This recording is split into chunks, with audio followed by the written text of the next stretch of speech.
మధ్యయుగంలో తెలుగునాటలో పుట్టిన ఒక యోగి తన జ్ఞాన శక్తితో రాబోయే రోజుల్లో జరిగేవి ఊహించి చెప్పిన ఎన్నో విషయాలు ఈ ప్రపంచంలో చాలా వరకు జరిగాయి. ఇన్ఫాక్ట్ ఇప్పటికీ జరుగుతూనే ఉన్నాయి కూడా, ముందు ముందు కూడా జరుగుతాయని తెలుగు ప్రజల ప్రగాఢ విశ్వాసం. అయితే ఈ ప్రపంచంలో ఏం జరగబోతుందో ముందో చెప్పిన మహానీయులు ఎందరో ఉన్నారు. వారిలో చాలా మందికి తెలిసిన పేర్లు బాబా వంగ, నోస్ట్రాడమస్. కానీ తెలుగువారు నమ్మేది మాత్రం పోతులూరి వీరబ్రహ్మేంద్ర స్వామి మాత్రమే. ఇంతకీ ఈయన ఎవరు, ఏం చెప్పారు? బ్రహ్మంగారు చెప్పినట్లు మనం ప్రళయానికి దగ్గరలో ఉన్నామా? ప్రపంచ యుద్ధాల గురించి ఆయన మాటేమిటి? 2025లో భారత్ పాకిస్తాన్ యుద్ధం జరుగుతుందని ఆయన ముందే ఊహించారా? ఆయన ఇంకా ఏమేం చెప్పారు? చెప్పినవి ఏం జరిగాయి? ఇంకా ముందు ముందు ఏం జరగబోతున్నాయి? ఈ విషయాలన్నీ ఈ వీడియోలో క్లియర్గా మాట్లాడుకునే ప్రయత్నం చేద్దాం. కాలజ్ఞానం అనగానే తెలుగు ప్రజలకు గుర్తొచ్చే పేరు శ్రీ పోతులూరి వీరబ్రహ్మేంద్ర స్వామి. ఈయనకు వీరం బొట్లయ్య అనే పేరు కూడా ఉంది. తండ్రి పోతులూరి పరిపూర్ణాచార్యుడు, తల్లి ప్రకృతమ్మ. బ్రహ్మంగారు ఎప్పుడు పుట్టారన్న దానికి సరైన ఆధారాలు మాత్రం లేవు. కానీ క్రీస్తు శకం 1518లో జన్మించారని కొందరు, క్రీస్తు శకం 1608లో పుట్టారని మరికొందరు అంటూ ఉంటారు. 8 ఏళ్ల వయసు వచ్చేసరికి వీరబ్రహ్మేంద్ర స్వామి గారికి అపారమైన జ్ఞానం ఉండేది. ఆధ్యాత్మికత గురించి ఎక్కువగా ఆలోచిస్తూ ఇతరులతో తక్కువగా మాట్లాడుతూ ఉండేవారు. తండ్రి మరణం తర్వాత జ్ఞానం పొందడానికి వివిధ ప్రదేశాలకు వెళ్లాలని అనుకున్నారు. కానీ తల్లి అభ్యంతరం చెప్పింది. అయినా కూడా ఆమెను ఒప్పించి దేశ సంచారం మొదలు పెట్టారు. అలా పుణ్యక్షేత్రాల సందర్శనకు బయలుదేరిన వీరబ్రహ్మేంద్ర స్వామి బనగానపల్లెకు చేరుకున్నారు. అక్కడ అచ్చమ్మ అనే స్త్రీ దగ్గర ఆవులు కాసే పని కుదుర్చుకున్నాడు. ఆ తర్వాత బనగానపల్లిలో రవ్వలకొండ గుహలో కూర్చొని తాటి చెట్టు ఆకులపై కాలజ్ఞానాన్ని రాశారని, ఆ సమయంలో తాటి చెట్లే స్వయంగా వంగి ఆయనకు తాటి పత్రాలను అందజేశామని చెబుతూ ఉంటారు చరిత్రకారులు. ఇంకా ఆవులు కూడా అటు ఇటు వెళ్లకుండా వాటి చుట్టూ ఒక గీత గీస్తే ఆవులు గీత దాటి బయటకు వెళ్లేవి కాదట.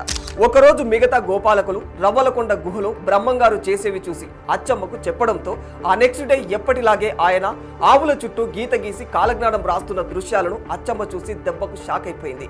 ఈయన సాధారణమైన వ్యక్తి కాదు, ఎవరో మహాజ్ఞాని అని తెలుసుకొని పుట్టు గుడ్డివాడైన తన కొడుకుకు బ్రహ్మానందరెడ్డికి చూపు ప్రసాదించాలని అడుక్కుంది. దీంతో ఆయన తన దివ్య జ్ఞానంతో, దివ్య దృష్టితో బ్రహ్మానందరెడ్డి గత జన్మంలో చేసిన పాపాలు తెలుసుకొని అతనికి చూపును ఇచ్చారని చెబుతూ ఉంటారు.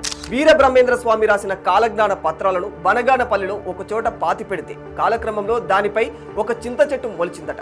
దాదాపు 500 ఏళ్ల వయసు కలిగిన ఆ చింత చెట్టుకు ఇప్పటికీ స్థానికులు పూజలు చేస్తూనే ఉంటారు.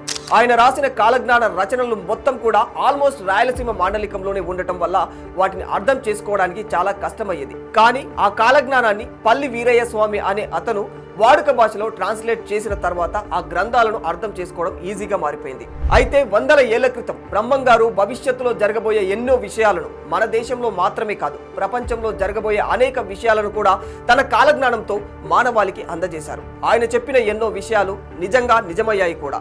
అందుకే ఆయన కాలజ్ఞానం ప్రపంచ వ్యాప్తంగా ప్రసిద్ధి చెందింది. బ్రహ్మంగారు చెప్పిన కాలజ్ఞానంలో ఇప్పటి వరకు జరిగినవి గనక గమనిస్తే మనుషులు వావి వరసలు మర్చిపోతారని, కామం విపరీతంగా పెరుగుతుందని అన్నారు.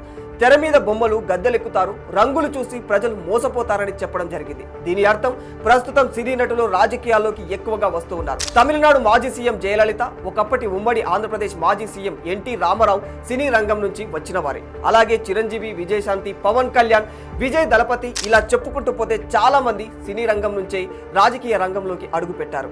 కపట యోగులు, కపట వక్తలు విపరీతంగా పెరిగిపోతారని కాలజ్ఞానంలో చెప్పడం జరిగింది. ఒక అంతు చిక్కని రోగం ఎన్నో దేశాలను వణికిస్తుంది, ఎంతో మంది చనిపోతారని కాలజ్ఞానంలో రాయడం జరిగింది. నిజంగానే కరోనా కారణంగా ప్రపంచ వ్యాప్తంగా లక్షల మంది చనిపోయారు. విదేశీయులు వచ్చి భారతదేశాన్ని రూల్ చేస్తారని చెప్పడం జరిగింది. బ్రహ్మంగారు చెప్పినట్లే బ్రిటిషర్లు భారతదేశాన్ని దాదాపుగా 200 సంవత్సరాలు పరిపాలించారు. రాజరికాలు నశించి ప్రజలే ప్రభువులవుతారని, ఉత్తరాదిన గాంధీ అనే ఒక వ్యక్తి జన్మించి సత్యం, అహింసను బోధించి మహాత్ముడు అవుతాడని చెప్పారు. ఒక స్త్రీ 16 సంవత్సరాలు రాజ్యం ఏలుతుందని చెప్పడం జరిగింది. అన్నట్లుగానే ఇందిరాగాంధీ 16 సంవత్సరాల పాటు మన దేశానికి ప్రధానమంత్రిగా ఉన్నారు. గట్టివాడైన పొట్టివాడు ఒకడు దేశాన్ని పాలిస్తాడు అంటే ఇప్పటి వరకు దేశాన్ని పరిపాలించిన వాళ్ళలో పొట్టివారైన వారు లాల్ బహదూర్ శాస్త్రి మాత్రమే ఉన్నారు. నీటి దీపాలు వస్తాయని చెప్పారు. బ్రహ్మంగారు పుట్టి జోషన్ చెప్పిన సమయానికి మారుమూల పల్లెలు కాదు కదా, పట్టణాల్లో కూడా ఎలక్ట్రిక్ దీపాలు లేనేలేవు. అసలు వాటి గురించి ఊసే లేదు. ఈ హైడ్రో ఎలక్ట్రిసిటీ గురించి 100 ఏళ్ల కిందటే బ్రహ్మంగారు చెప్పగలగడమే విచిత్రమని చెప్పుకోవచ్చు. ఆకాశంలో పక్షి వాహనాలు కూలి అనేక మంది మరణిస్తారు. వాస్తవానికి బ్రహ్మం గారు ఈ విషయం కాలజ్ఞానంలో రాసే సమయంలో అసలు విమానాలు లేనేలేవు. పుష్పక విమానం అంటూ పురాణ కథల్లో మాత్రమే ఉన్నాయి. ఆయన చెప్పినట్లే ప్రస్తుతం అప్పుడప్పుడు విమాన ప్రమాదాలు జరుగుతూనే ఉన్నాయి. ఈ ప్రమాదాల్లో ఇప్పటికే చాలా మంది చనిపోయారు కూడా. చిత్ర విచిత్రమైన యంత్రాలు వస్తాయి, కానీ చావు పుట్టుకలు మాత్రం కనుగొనలేకపోతారు. టెక్నాలజీ చాలా అడ్వాన్స్ అయిపోయింది. ఎన్నో అద్భుతమైన యంత్రాలు వచ్చాయి. ఏఐ ద్వారా మనిషిలా మాట్లాడే మర బొమ్మలు కూడా తయారయ్యాయి. కానీ చనిపోయిన వారిని బ్రతికించే యంత్రం ఇప్పటి వరకు ఎవరు కనుగొనలేకపోయారు. కృష్ణానది మధ్యలో బంగారు రథం బయటపడి దాని తేజస్సును చూసిన జనం యొక్క కళ్ళు పోతాయట.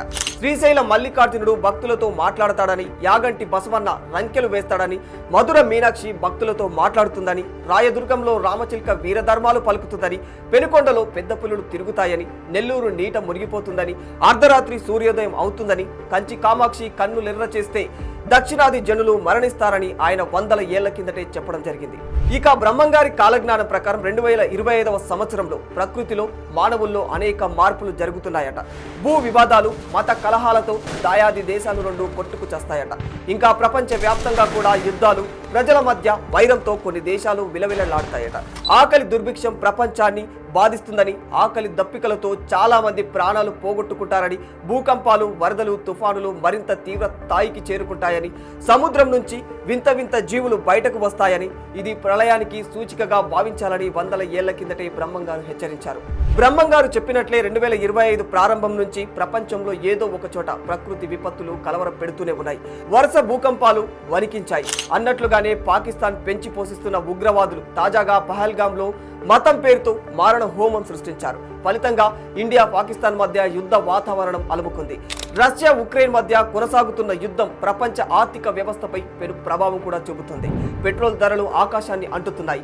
గతంలో ఎప్పుడూ లేనంతగా ఎండలు మండిపోతూ ఉన్నాయి. ప్రళయానికి సూచికగా భావించే సముద్ర గర్భంలో ఉండే డూమ్స్ డే ఓర్ఫిష్ లాంటివి పైకి తేలుతూ ఉన్నాయి. తాబేళ్లు, తిమింగలాలు గుంపులు గుంపులుగా తీరాలకు కొట్టుకొని వస్తూ ఉన్నాయి. యుద్ధం కారణంగా కొన్ని దేశాల్లో తినేందుకు కూడా తిండి లేక, తాగేందుకు నీరు లేక జనం ఆకలి దప్పికలతో మృత్యువాత పడుతూ ఉన్నారు. ఈ ఏడాదికి సంబంధించి ఆయన చెప్పిన వాటిల్లో చాలా వరకు నిజమైనందున ఇండియా పాకిస్తాన్ మధ్య కూడా యుద్ధం జరుగుతుందని, మరిన్ని విపత్కర పరిస్థితులు ప్రపంచవ్యాప్తంగా ఎదుర్కొనేందుకు కూడా మానవాళి సిద్ధంగా ఉండాలని కొందరు ప్రిడిక్టర్స్ హెచ్చరిస్తున్నారు. దీనిపై మీ ఒపీనియన్ ఏంటో కామెంట్ రూపంలో తెలియజేయండి. For more videos like this, subscribe Big TV channel.